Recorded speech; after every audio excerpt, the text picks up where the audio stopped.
Ladies and gentlemen, welcome to the inaugural episode of Rowan Reports. My name is Lucas Dean, your host and guide on this exciting journey towards an unshackled and pain-free lifestyle. Our captain steering the ship, however, is none other than the renowned Dr. Robert J. Rowen, father of medical freedom, a pioneer in the world of alternative medicine, and a passionate advocate for holistic wellness. In each episode, Dr. Rowen will uncover obscure truths, provide unique insights, and propose holistic solutions to enhance your overall health and well-being.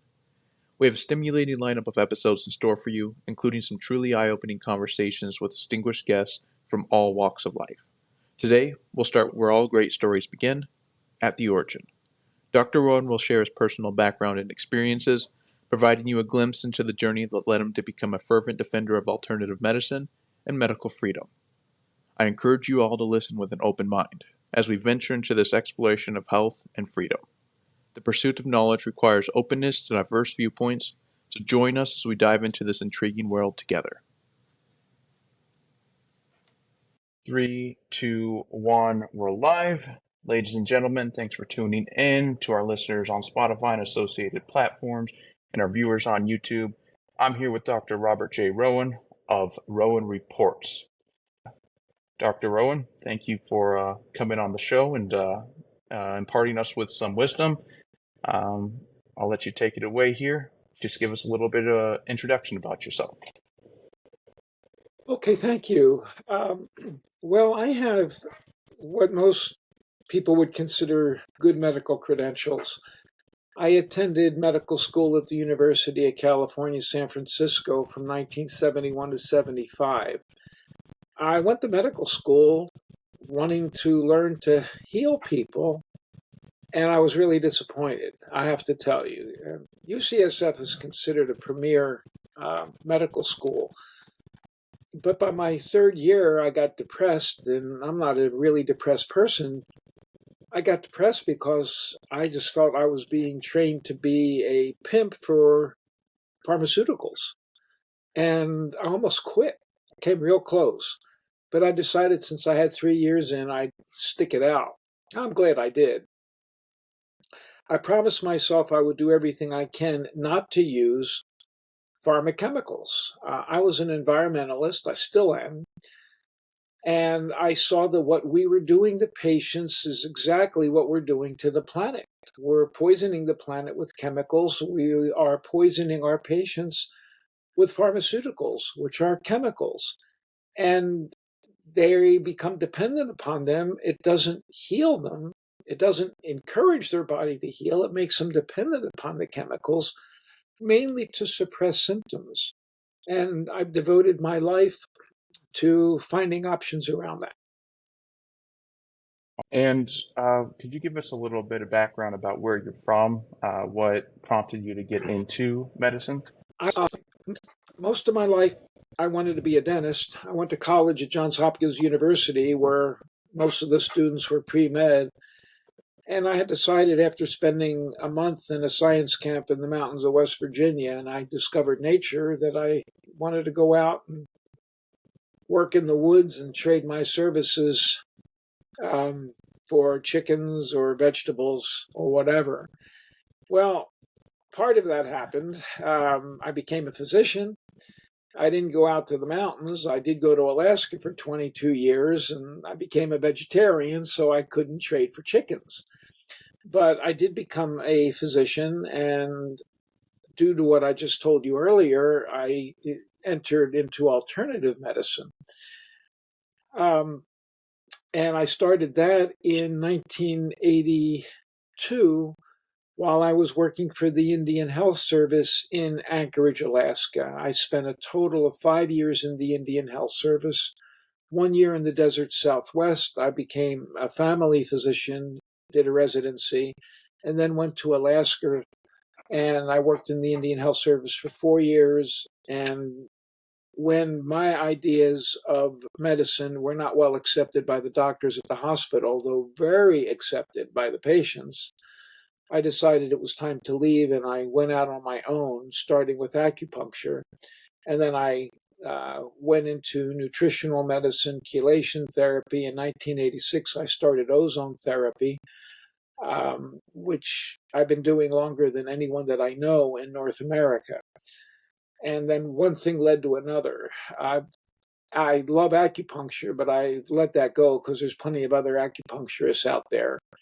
And I've stuck with oxidation therapy, of which ozone is a part, nutrition, and detoxification. The three pillars to me of health, or getting health, remaining healthy, are getting the right nutrition, two, eliminating toxins or detoxifying, and three, stress reduction.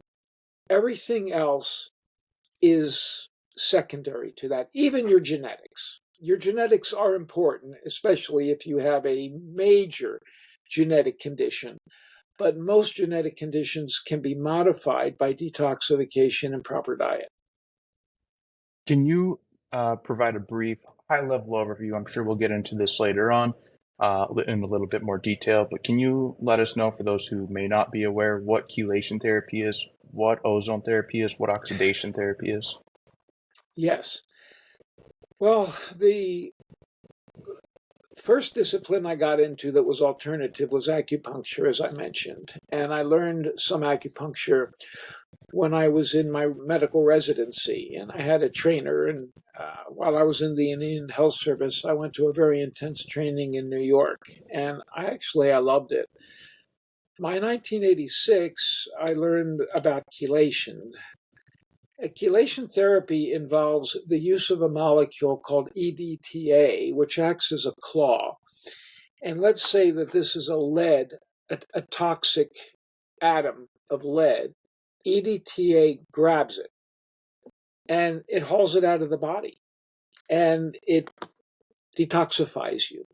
All of us, I assure you, are toxic with heavy metals. Every one of us. The amount of lead in our bones is at least 400 times what it was in the pre-Columbian Peruvian ancestors. Everyone could use some form of chelation to help detoxify metals, and I continue to do it to this day. There are several forms of chelation. One is oral, not the best. One is rectal, significantly better. That's with suppositories. And the gold standard is intravenous. And I've done a series of intravenous chelations with EDTA to pull lead out. My lead, fortunately, has fallen quite low and has remained low. That's chelation therapy. The other therapy that we just mentioned is oxidation therapy. And there's several components to oxidation therapy, of which ozone therapy is probably the largest. And it's really growing rapidly around the world. We live in an oxygen-rich environment, and oxygen takes electrons. That's what it does. When you have a fire, oxygen is stealing electrons from hydrogen and carbon, and that releases energy. And in our body, there is combustion in our mitochondria, literal combustion. And that's what keeps our body warm. But it's a controlled combustion. It's not an actual flame, but it is combustion. I call mitochondria our furnaces, and oxidation is going on there. But oxidation therapy is a little bit different. It involves the administration of molecules that are oxidants. Oxygen is an oxidant, it grabs electrons. Ozone is many, many fold more powerful an oxidant than is oxygen. Ozone is O3, oxygen is O2. Bleach is sodium hypochlorite, NaClO. That is also an oxidant, and why you see if your whites turn white if you use bleach. Why, if you use hydrogen peroxide, which is an oxidant, your hair turns blonde or white because your hair gets bleached with hydrogen peroxide. Well, these compounds can also be used medically to induce a whole series of really beneficial responses in the body. And I mean, to me, it's an ultimate treatment. Ozone therapy, which is my favorite, does several things. One, it helps your red blood cells dump more oxygen in tissues. And we are oxygen creatures. It's a long path from the oxygen out here that I'm breathing to get it into your lungs, and then it has to cross a couple membranes to get through your lungs into your red blood cells, and then your circulation has to carry those red blood cells, and then hopefully the red blood cells unload the precious oxygen cargo in your tissues, and then the oxygen has to go through more membranes to get to the mitochondria where energy is made. Ozone assists that process at multiple levels.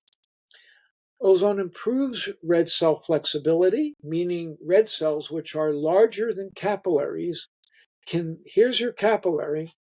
The red cell is larger, but the red cell can fold like this and then slip through. That's called rheology, flexibility. Ozone assists that process so that your blood cells can get through the capillaries, release oxygen. Ozone increases something called 2,3-DGP, which also causes hemoglobin to release more oxygen under higher pressure so that the oxygen can move into your cells. Ozone modulates the immune system. That's been shown in multiple basic science articles, which means if your immune system is like this, ozone therapy will bring it modulated. Or if it's like this, it'll bring it back into balance. And ozone is directly lethal to invaders. Ozone creates a whole series of daughter molecules called ozonides, which act as messenger molecules to your immune cells. And these get your immune cells to do, ideally, what nature, what the creator designed our immune system to do, and that's to rid our body of invaders. You are considered by many as the father of medical freedom. Can you elaborate on how that came to be? What exactly were you involved to get to this point? The year was 1990. Actually, I got started in '89, but we did it in 1 year, 1990. I had a patient who was a state senator, and I asked him about getting a bill passed because I saw a lot of my friends and colleagues getting disciplined in other states for not hurting anybody, simply for doing alternative medicine like chelation therapy. And chelation therapy was considered quackery at that time, but we know today, due to the work of a very famous cardiologist that was published in the last 10 years, that chelation is real and it helps circulation. So doctors were losing their licenses for practicing medicine that was 20 years in advance. And I said, to him, we could probably get a bill passed in Alaska because we have a small population, and it might be easier to do it here than elsewhere where there are larger populations. And he agreed. So in 1990, I went to my House of Representatives representatives, and I asked them if they would introduce a bill protecting unconventional medicine, and they agreed. They put it in and attached it to a bill that most people wanted, including the governor. Well, I call it the medical mob, organized medicine, decided they didn't want this. And they had it stripped from the bill in a committee that had nothing to do with health. They had it stripped from the bill, I believe, in the Finance Committee. And again, it had nothing to do with health. And the legislators who did this were well-financed and or married to people interested in seeing that scuttled. I didn't have much of a chance here. There was one chance to get that provision acted upon on the floor of the House of Representatives, where it would bypass that committee and it would be put in on the floor of the House. I had a radio show, and I was very popular in Alaska with the radio show because it was call in, we gave information, and there was another radio show that appealed to the more conservative side of Alaska, which was quite a conservative state. And I went on the radio several days in a row. We galvanized more public opinion messages to get to the legislature than any issue since the Vietnam War, I was told. And then there was still one representative holdout who said, well, you could injure people. How do we know you're not going to injure people? I said, well, what we do doesn't injure people. What the conventional medicine does injure people. But I said, I'll agree to be held to a higher standard. So you can add the words, in the absence of demonstrable physical harm to a patient, which meant if what I did could be proven to have physically harmed the patient, then I could be held to a higher standard than the other guys. They're giving drugs all the time that injure people every day. In fact, we know that medicine is the third leading cause of death in this country. And they can do it and walk away with it because it's conventional medicine. I mean, look, Merck killed over 100,000 people with Vioxx, and they knew it was killing people and did nothing. And they got slapped with a fine. That's all, for people dying. So I agreed to be held to a higher standard. My bill passed over vociferous objections, and my patient, who was the senator, got it through the Senate, and it was signed into law in 1990. I was appointed to the state medical board by the next governor, Wally Hickel, and I served on the medical board again over very vociferous objections of organized medicine. And again, the people of the state rose up to their representatives to have my appointment confirmed in the legislature. And it squeaked through, but I made it. And that's my political history. All right. Staying on the topic of politics, excuse me. Staying on the topic of politics here, there was a Senator Richard Pan who kind of forced through Senate Bill 277 back in 2014. Can you talk a little bit about what exactly was included in that bill and how it affects us and anyone needing medical care? There was a measles outbreak in Disneyland, possibly by somebody who brought it into the country, and there were a few cases. Now, measles is generally a benign disease. I had measles. I am lifelong immune to measles. It was wild disease in my generation. Measles does kill a few people. It's not common, rare, but it's enough that it caused a lot of fear. And California at that time provided for a religious exemption to school vaccines. And Pan is a pediatrician and also what I consider a statist. Government knows best for you. And I'm from the government. I'm here to help you, quote unquote. Terrifying words. Yes. So he authored a bill removing that exemption, all political exemptions, all personal belief exemptions, and that if you wanted to put your children in school after you pay school taxes, you would have to have your child vaccinated to all of the vaccines in the school schedule. No choice. And he did provide, oh, this is great, for a medical exemption. I'll get to that in a moment. I went to protest that, and there were like 800 people, maybe more, crowding the Capitol building. You couldn't even walk. They just wanted to come in and testify. Their testimony was, my name is John Doe, and I'm against this bill. Pan had to listen to all of these people, and he just shook his head, thank you, thank you. All of these people. How many came for his bill? A fraction of that.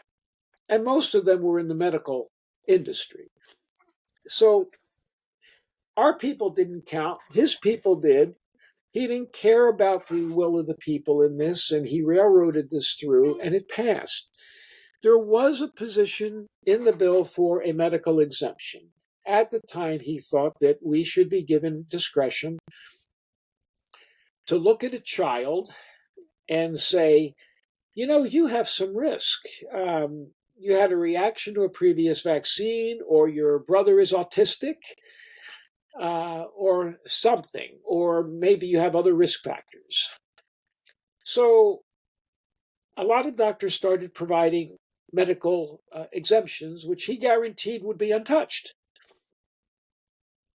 This caused consternation among those that from the government, and we know what's good for you, and they decided to do something about it. I knew the writing was on the wall, so I stopped giving medical exemptions, even though I knew that the kids coming to me really needed it. A friend of mine who actually worked in our office continued to give medical exemptions based on a child's genetics. He did genetic testing to see if they were at higher risk, which is, I think, quite commendable. But Penn then authored a bill removing the medical exemption and handing over exemptions to some type of board.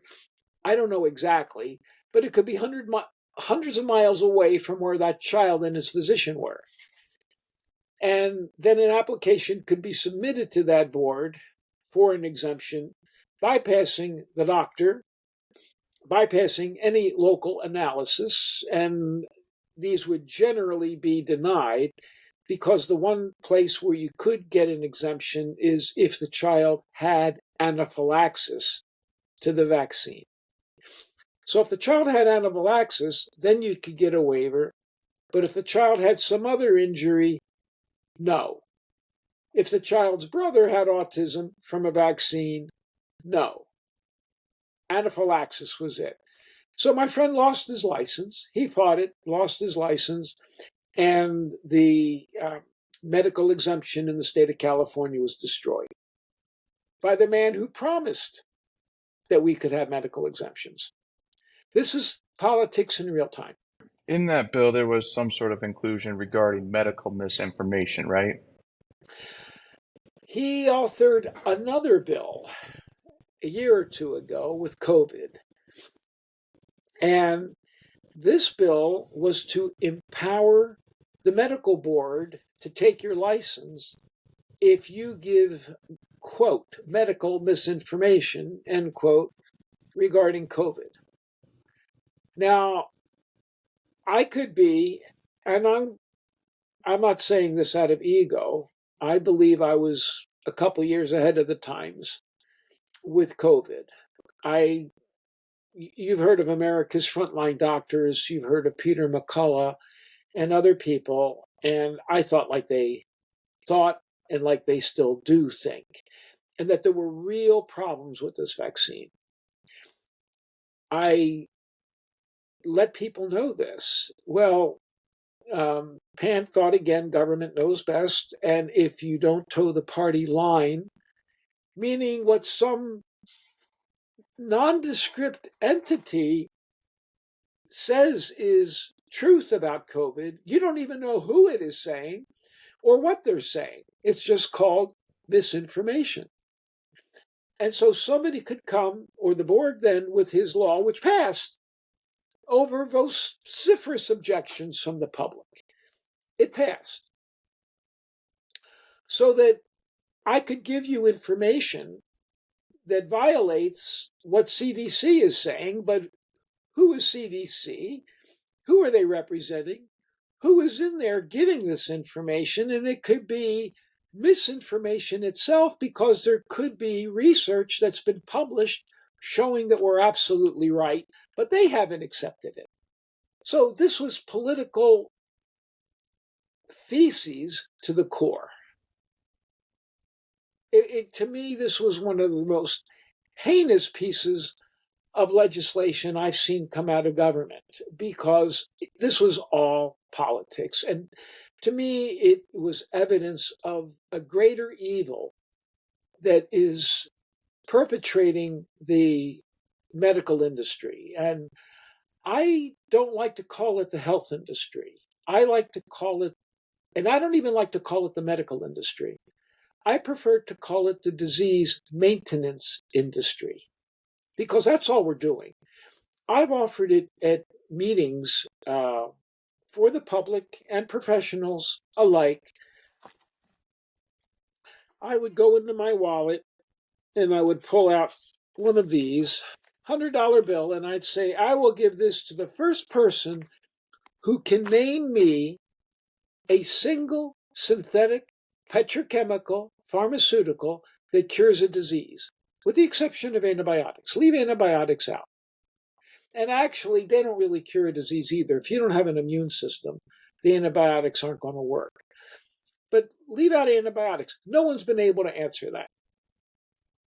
One person came up and said, oh, you can give a nonsteroidal anti-inflammatory drug to a child who has what's called a patent ductus arteriosus. That's an artery that doesn't close after the child is born.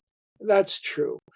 I don't really call that a disease. It's a developmental anomaly.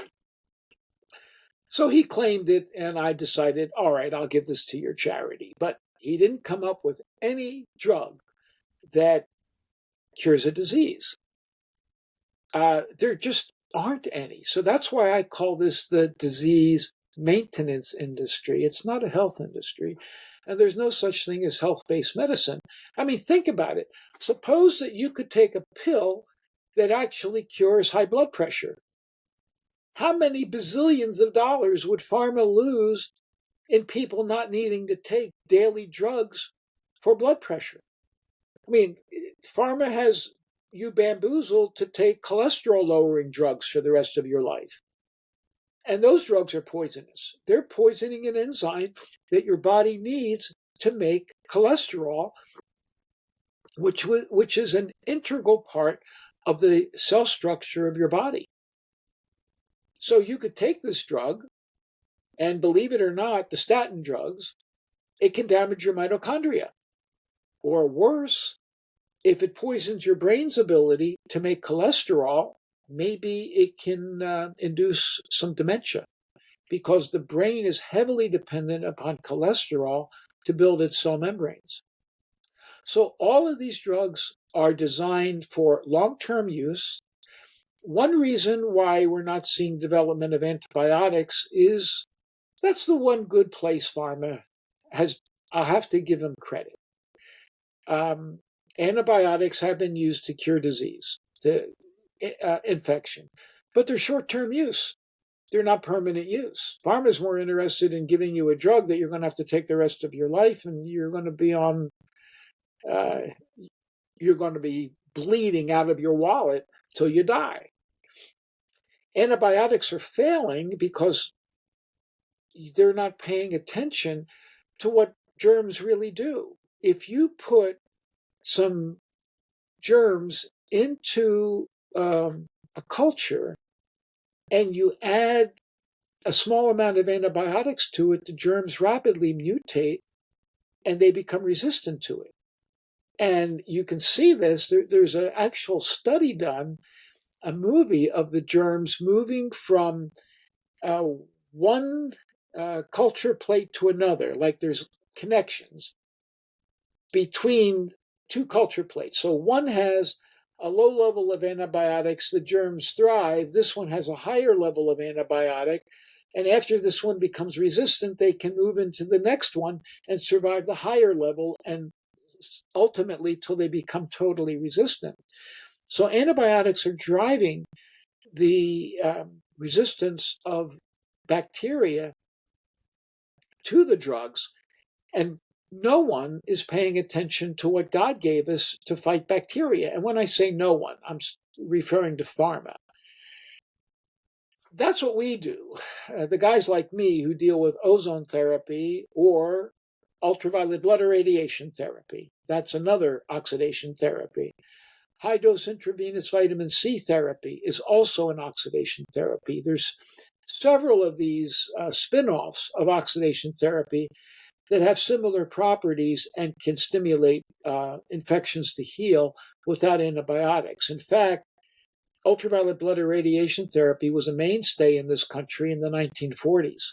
There's articles in the American literature on cures of really devastating bacterial infections in the 1940s, and people can get them off of PubMed today. I've written some review articles on this.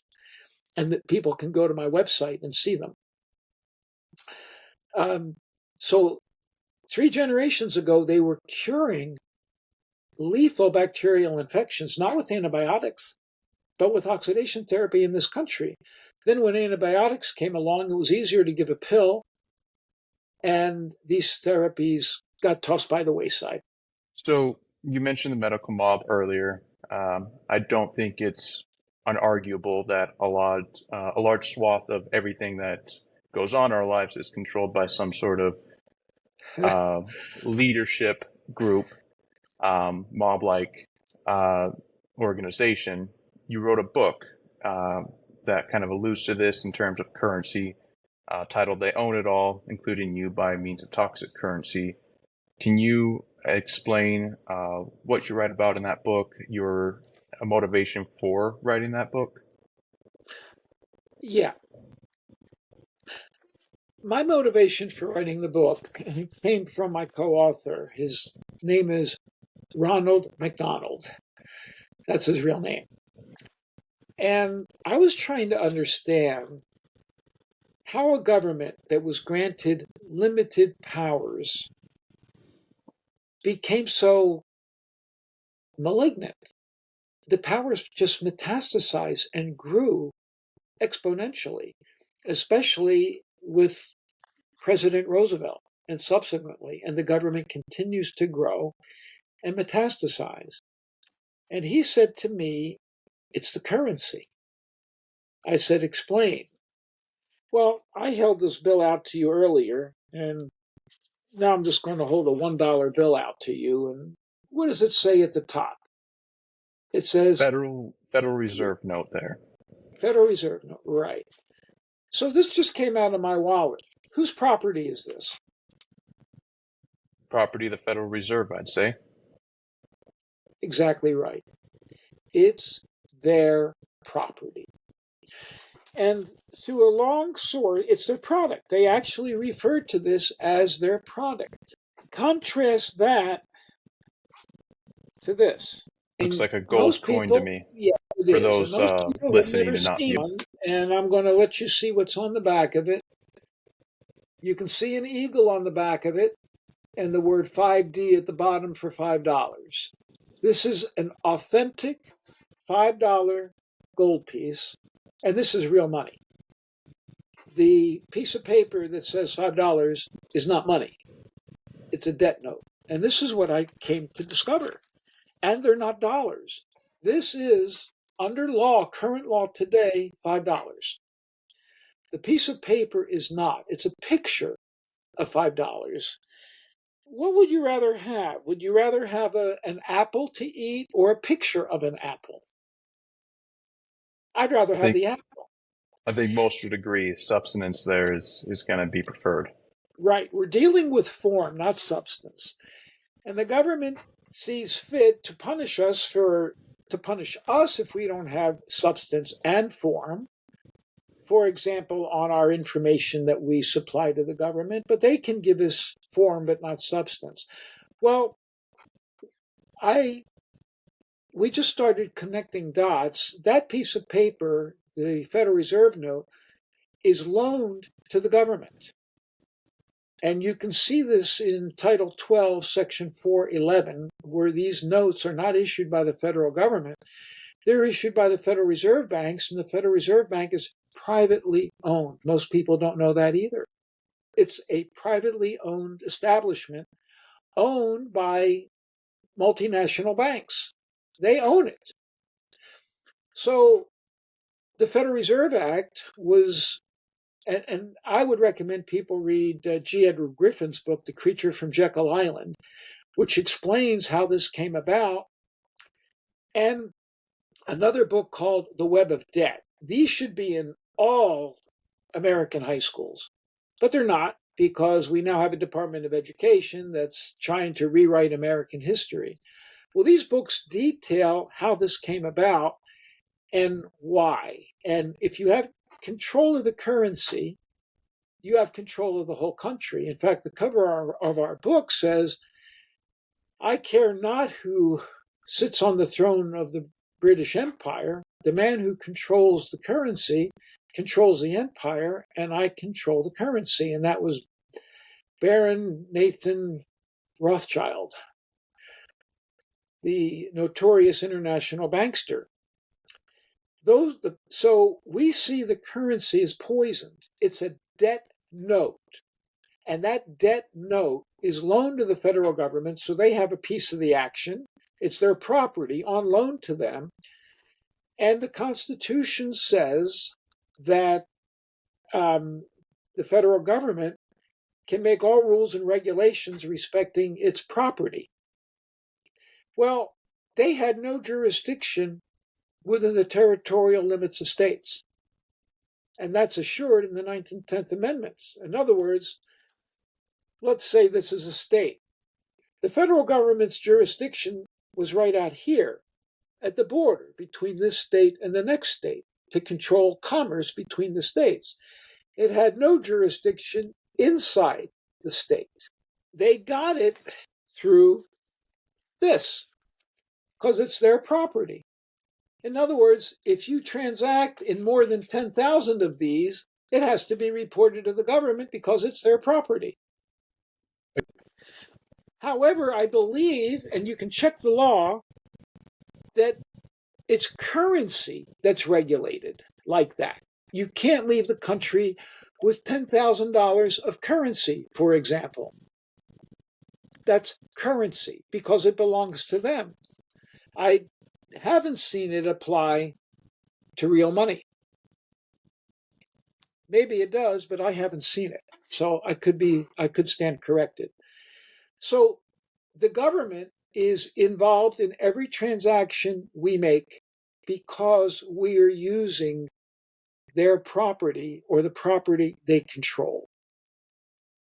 And you can actually see that on a congressional website, which says the government's basically a third party in every contract that's made because we're using their property. The other thing about this is, and our book explains this, our birthright was English common law. The English common law arises out of the Ten Commandments. Don't lie, cheat, steal, pay your debts, etc. And in English common law, if I was to buy a cow from you, I would give you this, that's gold, and you would receive my gold coin, you'd give me the cow, the debt is paid and extinguished on the spot.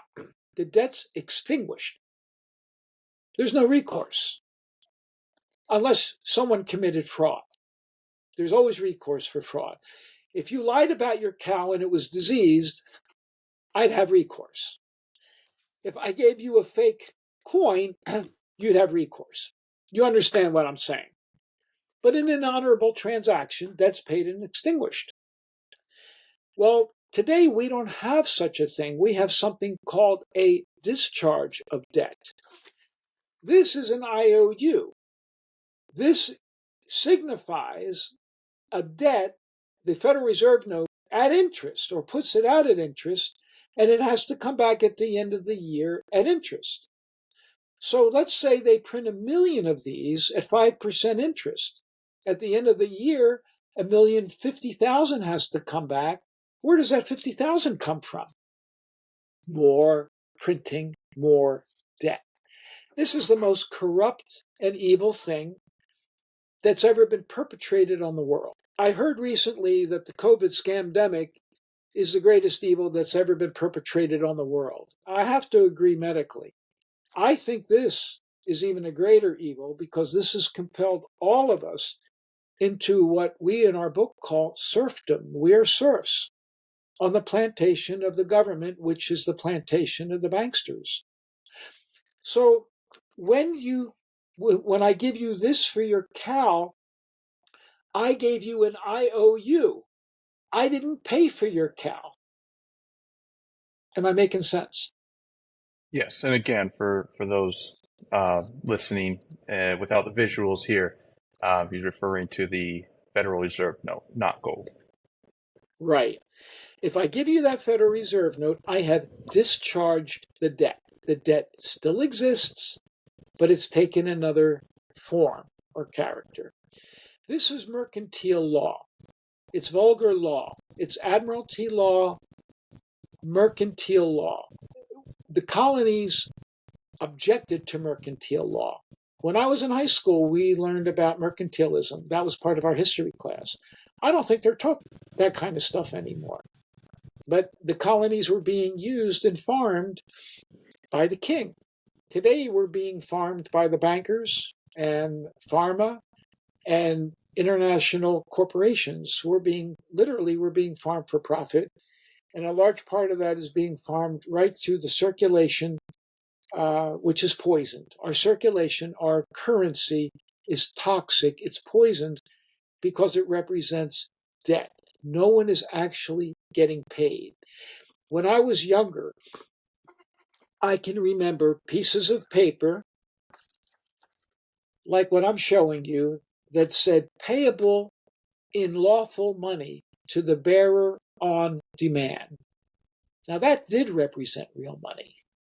It meant that I, as the bearer, could take this to the bank and get gold or silver coin for that note. So the note actually did represent something. Well, those words were stricken from these notes. And the notes simply say, this note that I'm holding up says $1. But it's not a dollar. It can't be, because in American law, a dollar is still defined as a specific weight of gold or silver, according to the Coinage Act of 7. This is a fraud, what I'm holding up, this Federal Reserve note. That's the premise of the book. And that was the undoing of the nation, because then they could just print these out of thin air. And I think the average man on the street can see what the alleged government is doing with this power. And it's a power to destroy. And our nation is being destroyed from within. And the founders knew that something like this could happen and tried their best to stop it. They didn't expect us to get destroyed from without. We had survived the Revolutionary War. We're getting destroyed from within quickly. You do, and I think this is important to note. You make mention of this in your book as well, but I found it very interesting that the Federal Reserve Bank isn't a U.S. entity. It's not a U.S. business. It's completely foreign owned, not required to register anything within the country. Is that correct? Isn't that interesting? They picked a great name, Federal Reserve. Well, it's not federal. The Lewis case in the Ninth Circuit, and I believe that's in the book, where the Ninth Circuit says Federal Reserve banks are not agencies of the United States government. They're not associated with the United States government, even though the president picks the chairman. This was an ingenious design by the bankers who organized on Jekyll Island around 1911, and they traveled incognito because they didn't want the press, which was an honorable press at the time, to know what was going on. And they disguised themselves and they congregated on Jekyll Island and conspired this and got it passed through Congress under a corrupt president, Woodrow Wilson, who admitted, I understand he admitted later on when he was dying, that he brought down the country by signing the Federal Reserve Act. And it was passed during the Christmas recess when a lot of Congress people were out of Congress. They would have never gotten it through. So the bank is a privately owned institution by private, powerful international banking corporations. They are what is in control of the currency of the United States, which, in my opinion, is a violation of the Constitution. And I could prove it. And if I was given a fair forum, I bet this, my gold coin, or anything else that I have, that I could prove that this is a violation of the Constitution. Anything else of substance and value, I'd assume. Yes. I'll even give odds that if I had a fair forum, I'd give 10-1 odds that I could prove it. Sounds pretty Well, confident, and well, tell me this. Tell me this. The Constitution gives Congress the power to coin money.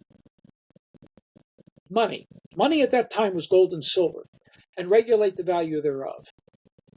The Constitution also says that no state shall make anything but gold or silver coin a tender in the payment of debt.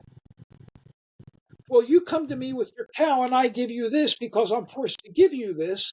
The state or somebody has just compelled me not to use this gold coin in the payment of debt. So somebody is forcing us to violate the Constitution. Also, where in the Constitution does it give the power to Congress to delegate its sovereign power to a private entity? Even if Congress could print currency, even if it could, which the Congress doesn't give it power to, in fact, it was stripped from the Constitution, then it would be up to the Congress to print that, which it did during and after the Civil War. And that happened to be sustained by the Supreme Court. They said, oh, it's a time of emergency. We're combining a power to prosecute war with the power to coin money. That's what they did. And that was an abomination of the Constitution. But where did the Congress then get the power to delegate that authority to a private entity? That would be the equivalent of Congress's power to declare war to, say, General Dynamics or Raytheon. It's exactly that analogy. Congress can't delegate its power somewhere else. That's not there. We're asleep as our nation gets tanked. And Lucas, you're a young man. Your generation better wake up, because your generation's going to pay the price. We can already see the price being paid in the medical field, where people were compelled and forced to be genetically mutilated, literally. It's not, they were mutilated with this. And to me, it was an assault. Your body was injected with messenger RNA, which forced your body to make a very toxic protein called spike protein, which induces clotting, inflammation, myocarditis, which can be fatal. It's not largely benign, as they would have you believe. It can damage the brain, kidneys. It probably damages the testicles, the ovaries. This has all been published. And we were forced to be injected unless you were enlightened and find some way out of it. This is what's happened. So, real quick, before we move on, I did want to just kind of bring note to this for those who weren't aware, and most people aren't aware. They should be. But this emergency powers to print that Federal Reserve note, that was granted by FDR in 1933, correct? FDR, oh my God.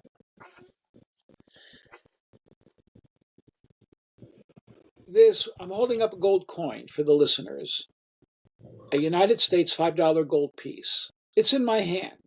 Would you say this is my property? I would say.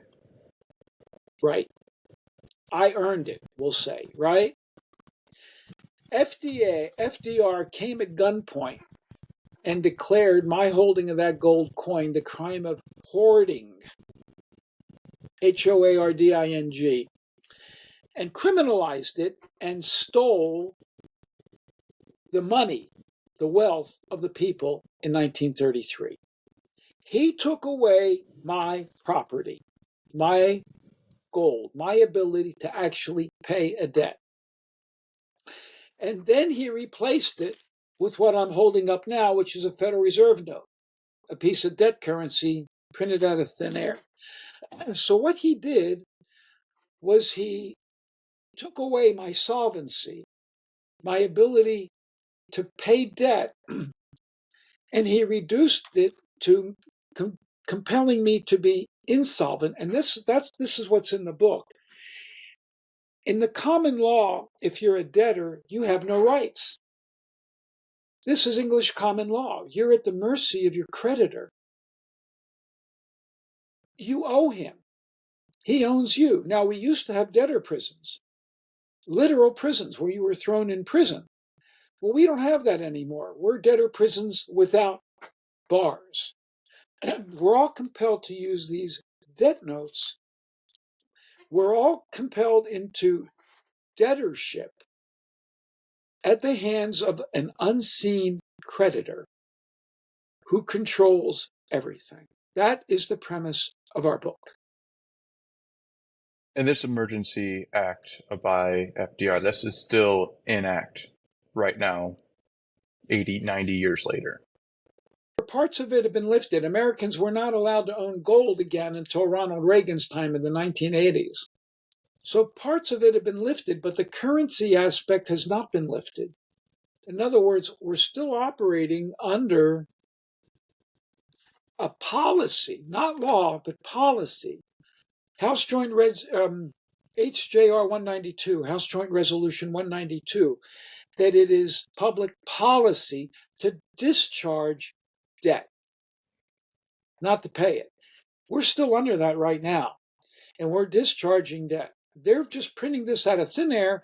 There's no risk to them. They're putting it out to the population. We have to pay it back with the sweat of our blood at interest, which guarantees that companies are going to go down every year because there's not enough to pay it back. He terms extinguish versus discharge there. Discharge Yes. by means of hypothecation versus extinguish where the debt's no longer existent. And let's talk about hypothecation, since you brought it up and we explained it in the book. Let's say the year's 1700, and we're under mercantile law, and my boat comes into shore loaded with furniture. You come along and you want that furniture, but you don't have the money to pay for it. I don't want to go back to England with a boat full of furniture. So I agree to leave the furniture with you unpaid. That furniture has a lien on it, a maritime lien. It's called hypothecation. And I own that furniture. It's my property until you pay it off. I can go and get that because you don't own it. That's called hypothecation. That's what we're dealing with today. Because this Federal Reserve note doesn't pay anything. It's a debt note. It's an IOU that's never paid off. Now, let's say when I brought my ship in, you gave me notes. You actually paid me something. It wasn't gold or silver, but I could take those notes to the bank or whoever issued them and get my gold or silver. Now the debt's paid and extinguished. Does that make sense? Absolutely. You can't do that today. And I can show you evidence in the congressional record of all places where, when they were debating this new currency, the Federal Reserve note, they admitted that it was backed by a lien on all the homes and other property of the people of the nation. So it represents a lien on everything. And Senate document, I think it's Senate document 42 or 43, at the end, it says, towards the end, like next to the last page, and this is an official government document, and I paid for and got a certified copy from the government printing office. It says that all property now is in the hands of the state, and we have become mere users of said property by privilege.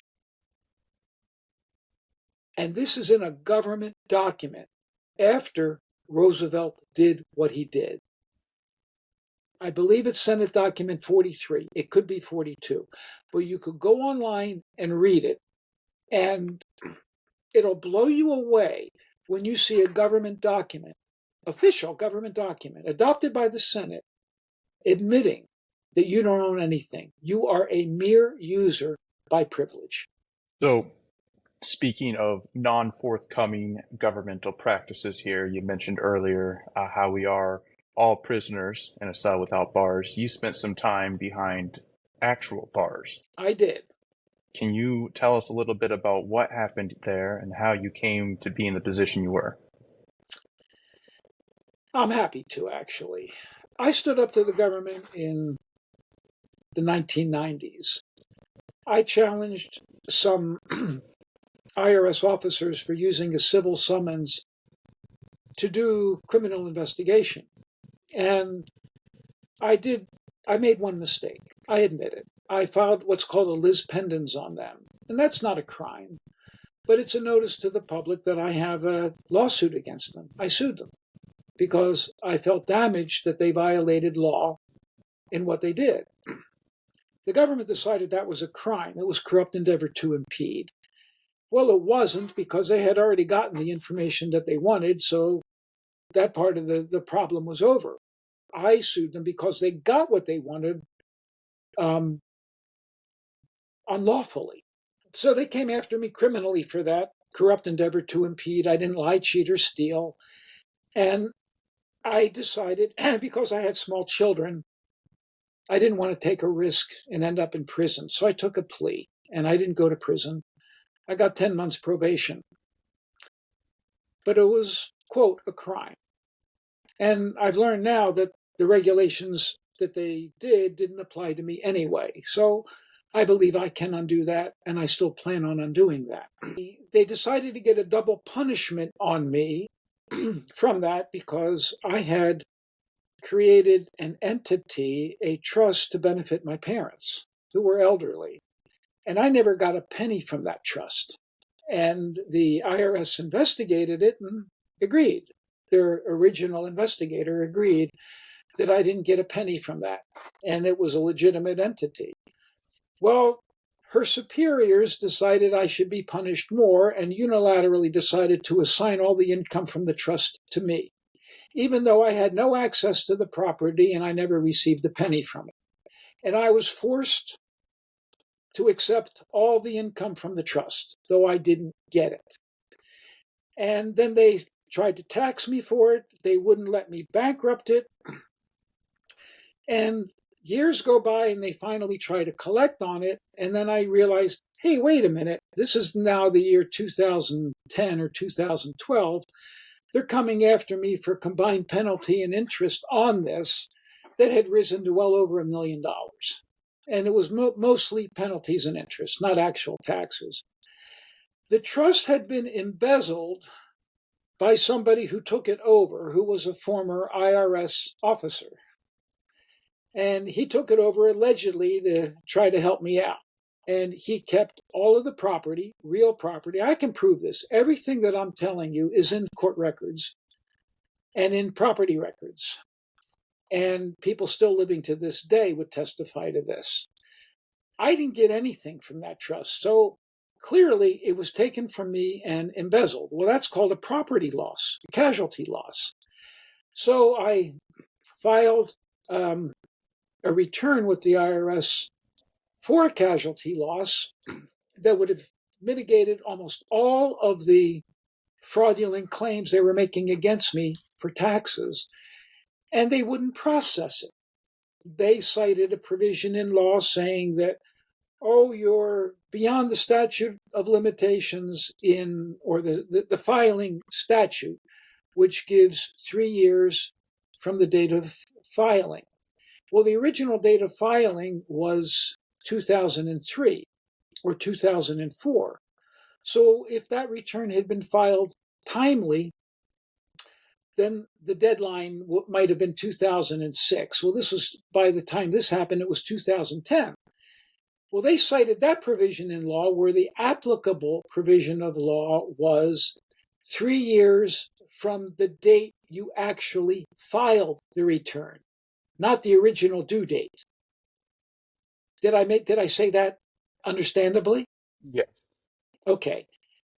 You have 3 years from your due date of filing your return, if you file it timely, or 3 years from the date of filing a late return to amend it or change it, as do they to audit it.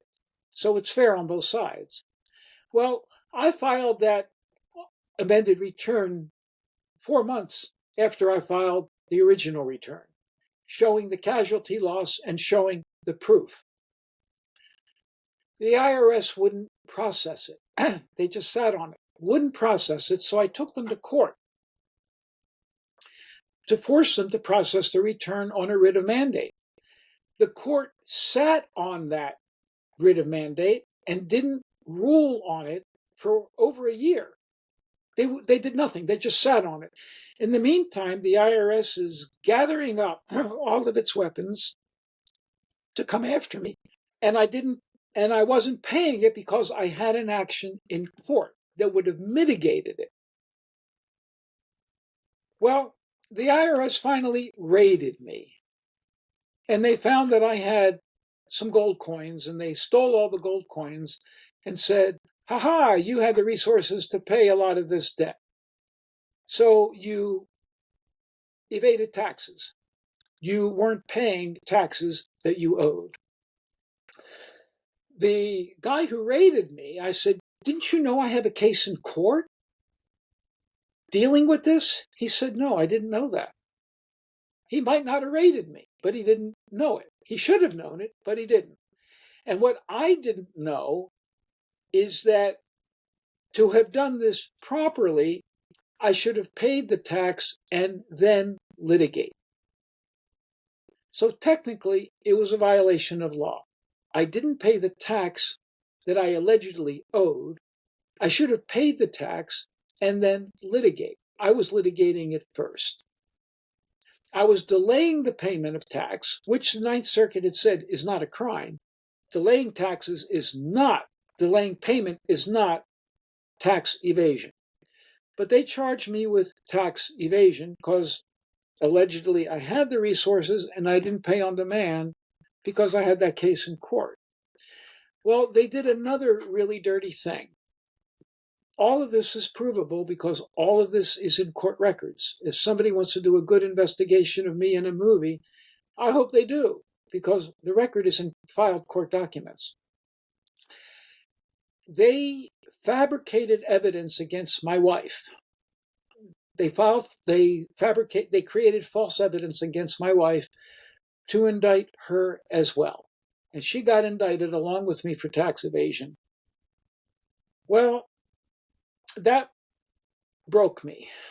My first duty in life after my obligation to God is to my wife. And I couldn't seeing how corrupt the court already was and how corrupt the prosecution already was in fabricating evidence. Who knew what they would do in a court with my wife? I couldn't take the chance on my wife going to prison. And they did something that they never do. They had a felony indictment on my wife for tax evasion and me. And once they get an indictment like that, they don't let go. But I found where they had fabricated evidence.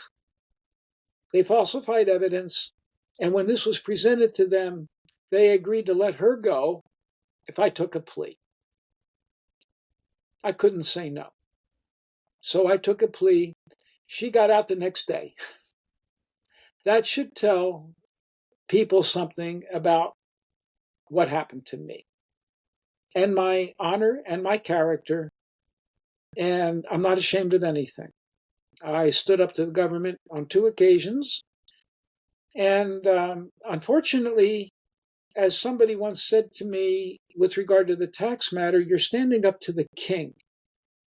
we still have a king in this country. We didn't get away from the king. The king was reestablished through the taxation system. And I could get into taxation, and I could get into what taxes really are and why. And we did that in part in the book. There is a chapter in the book showing that the tax really is legitimate, but it's based on the commercial paper because we're all in commerce. The tax is a commercial tax. It's a tax on commerce. And the use of Federal Reserve notes has compelled us all into commercial law. And the law of the sea, the ocean, has been pulled up onto the land. Our common law rights, the law of the land, has been mutilated. And it's now replaced with commercial admiralty law. And we prove that out in the book. So that was my second hit with the government. And because of that, the state medical board decided to suspend and ultimately take my license, even though it has nothing to do with the practice of medicine and no one was injured. So the viewers should know that as well.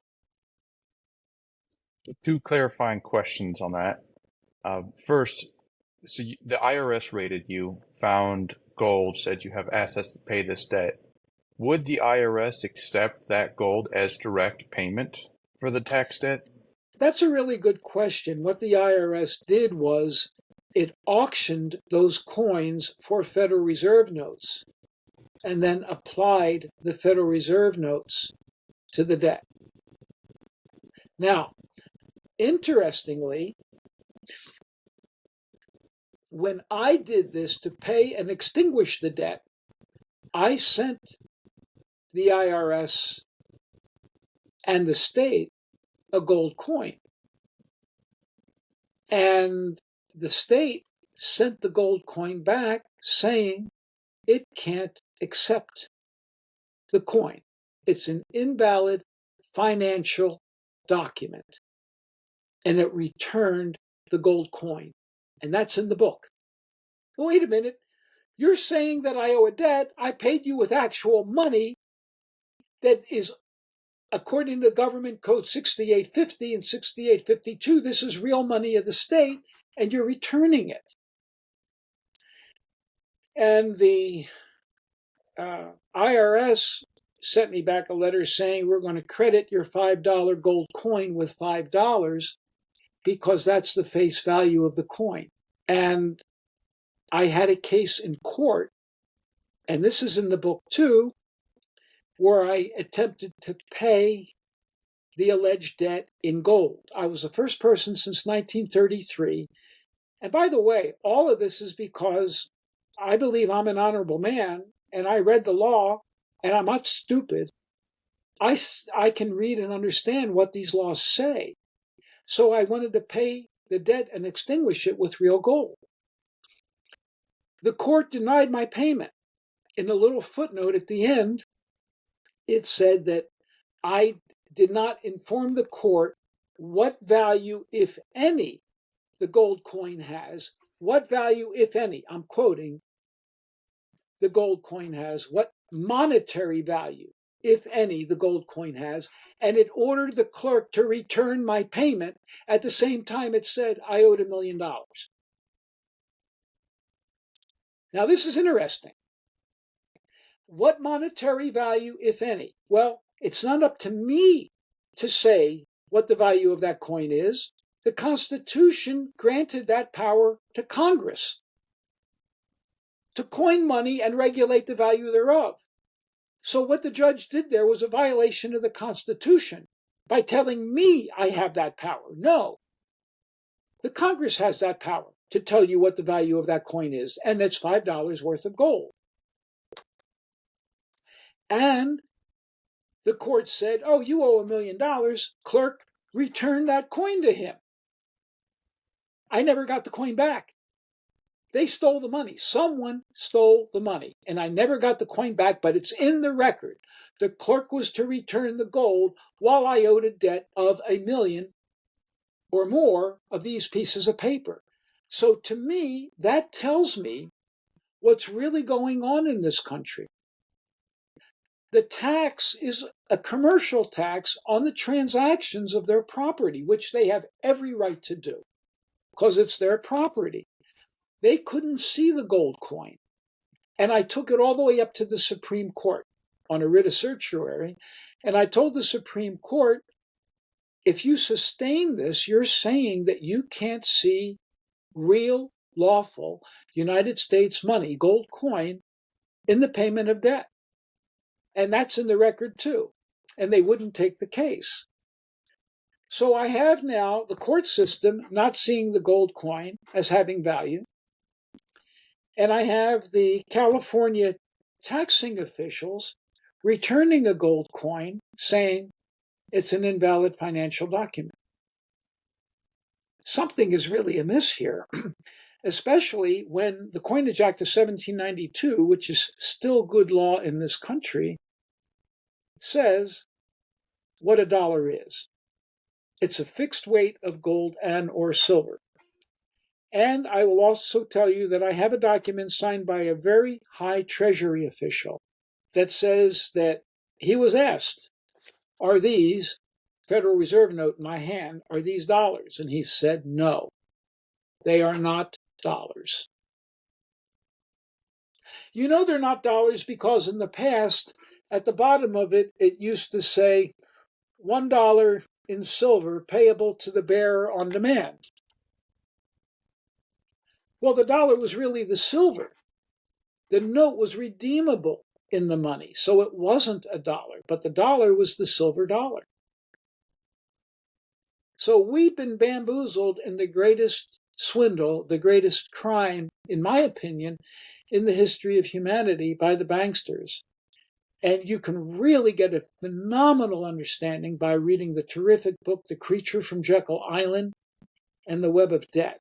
Second clarifying question I had on this for our listeners and viewers here. When did you establish this trust for your parents, and how much of those real assets do you still own or anyone in your family have control over or access to? Zero. This was established around 1990 or 1991.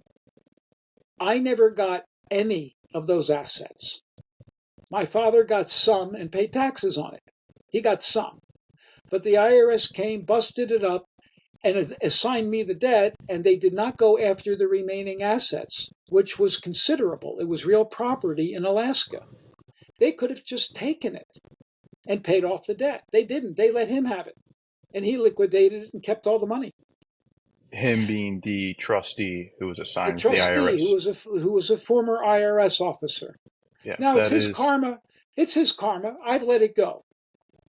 You know, this is a spiritual thing to me. He will, in my spiritual opinion, he'll pay a price. I'm not wishing anything on him, but he'll pay a price because I've gone to prison due to his deeds, and everything was taken from my family due to his deeds, and he lied about it. Well, it depends on what your spiritual belief is. So I've let it go, and I just accepted what has to happen to what happened to me. Maybe it happened because in another life I pulled something like this on somebody, and I had to pay it back. Sometimes you just have to surrender to the universe. That's what I did. So no, there's nothing that exists from that. I lost everything. And part of that trust was a nutritional supplement store, which was generating a fair amount of revenue. I lost all that too when I left Alaska. He took it all and proceeded to destroy the business because he screwed everybody he dealt with. He screwed me. He didn't pay me for my last month working there. Measly $5,000 a month I was working for it as a physician in that clinic, which he took over, and he wouldn't even pay me for the last month. And then 8 months or 9 months later, when he couldn't get anybody else to fill it, he called me back. I was overseas, and I wouldn't even talk to him. I just heard him say on the phone, "Doc, we need you back. We need you back." And I just hung up. Well, Doctor, thank you for your time on this. I just have one last question for you, and that is for people in my generation, younger people just getting out of college, maybe just getting out of high school, trying to figure out how to navigate this life, what words of wisdom can you impart on them? Read some real history. Know where we came from. Know what has been taken from us. And look at what is happening so that you can see that if you don't stop it, you'll know where you are being taken. History, they're trying to rewrite history. We know that. We can see it in the schools, and even that is making mainstream press. We talked about 3 books here. Griffin's book, The Creature from Jekyll Island, The Web of Debt, which really gets into what the banksters have done throughout history to accomplish what has happened to us. War. We're in a war right now. We're in a proxy war with Russia. Don't tell me that doesn't affect you. It does, even if you're not on the front line. It's going to affect your taxes, your children. We could be in a nuclear war soon. These books will explain how and why these wars come about and who benefits from it. I believe I'm not sure which book it is, but it tells you that J.P. Morgan's outfit was affected by the sinking of the Lusitania, which drove us into World War I. Because if Britain would have lost the war, we were neutral in World War I. If Britain would have lost the war, all the loans that Morgan's bank gave to Britain would have been lost. So he had to make sure that the Americans entered the war and Britain won. Well, what's interesting is it was well known that aboard the Lusitania, there were American citizens traveling as passengers. And it was well known that the Lusitania was carrying munitions. According to the rules of war, if you want to call them rules of war, conventions of war, if a ship is carrying munitions, it's a target. If it's not, you're not allowed to sink a passenger ship. That's a war crime. But it's not a war crime if the boat is carrying munitions. The German embassy in the United States tried to advertise that the Lusitania was carrying munitions and would be targeted, and begged Americans not to board that ship. The book I'm referring to, either Web of Debt or Creature from Jekyll Island, showed that Morgan's people had infiltrated the government and torpedoed those advertisements so that the people didn't get them. One advertisement remained, and it was published in the Des Moines Register. So it did get out.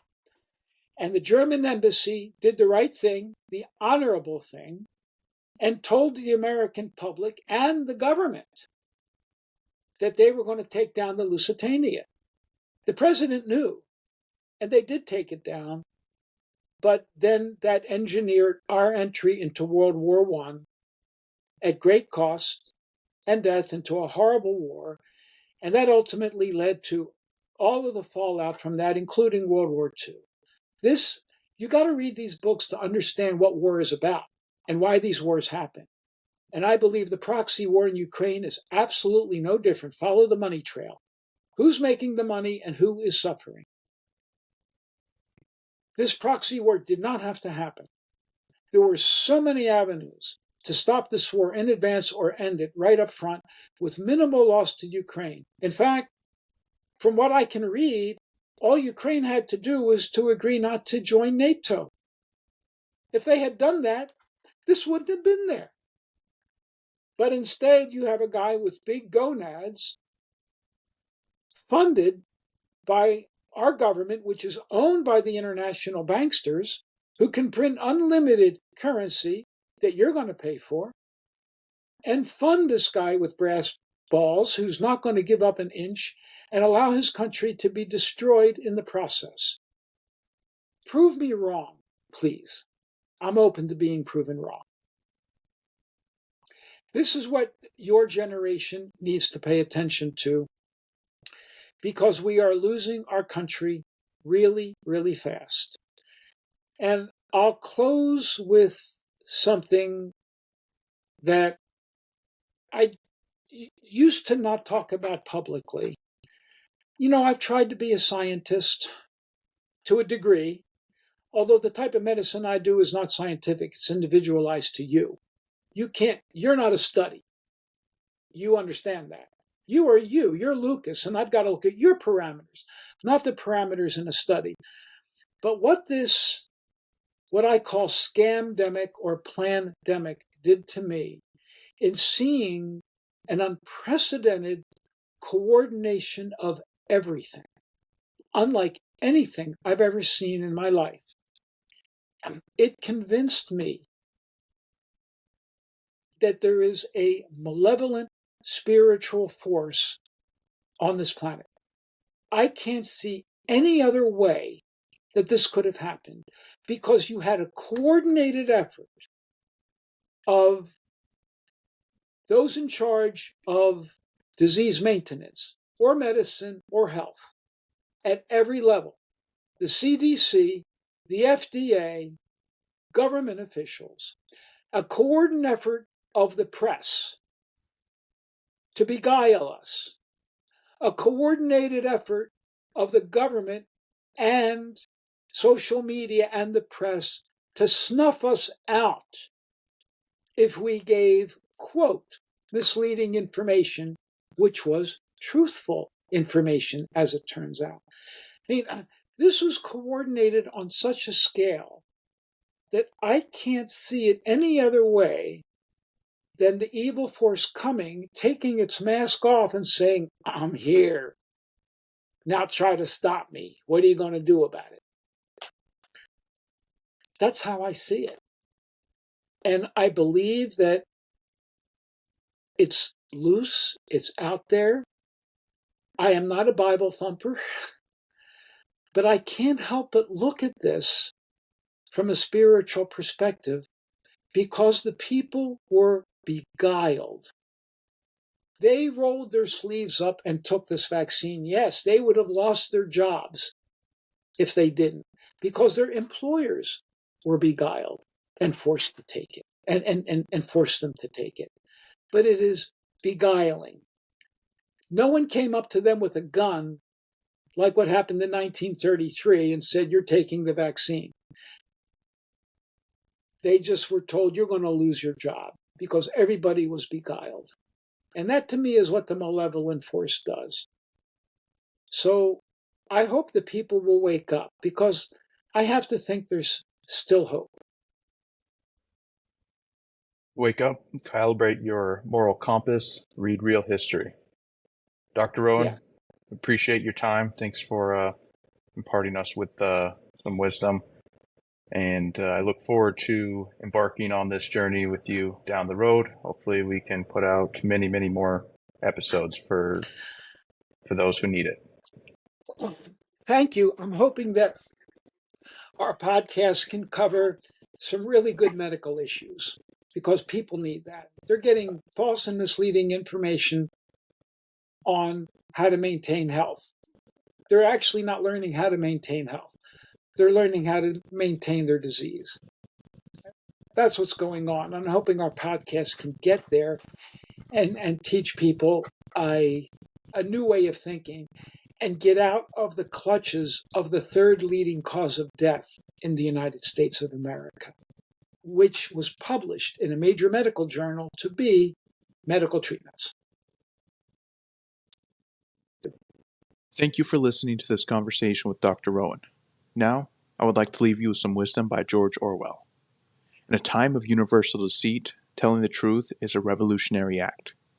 If you found this conversation inspiring, please share it with your friends, family, or coworkers.